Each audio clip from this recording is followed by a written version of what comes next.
نبی کریم صلی اللہ علیہ وسلم اپنی امت کو چھوڑ کے گئے تھے جب ان کی امت نماز پڑھ رہی تھی کہ بے نمازی کو قبر ایسے دبائے گی کہ اس کی پسلیاں ٹوٹ پھوٹ کر ایک دوسرے میں پیوست ہو جائیں. بندے کے کفر اور اسلام کے درمیان فرق ہی نماز ہے. The first thing that rises to protect you in the grave is your salah.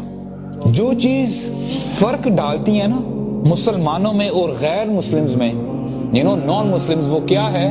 نماز. ہر کام شفٹ کرتے رہنا مگر کبھی نماز کو شفٹ نہ کرنا، نماز اپنے وقت پہ پڑھنا. نماز جان بوجھ کر قضا کرے گا، اس کا حشر بروز قیامت فرعون، حامان اور ابی بن خلف کے ساتھ ہوگا. میرے نبی کے دنیا سے جاتے ہوئے آخری الفاظ تھے الصلاۃ الصلاۃ الصلاۃ. میری امت نماز نہ چھوڑنا، نماز نہ چھوڑنا، نماز نہ چھوڑنا. بندے اور کفر اور ایمان کے بیچ میں فرق نماز ہے. اسے ترک کرنے سے بندہ مشرک قرار پاتا ہے.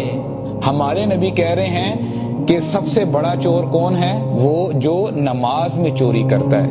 It is not a point in a believers life کہ وہ نماز کو چھوڑ سکے.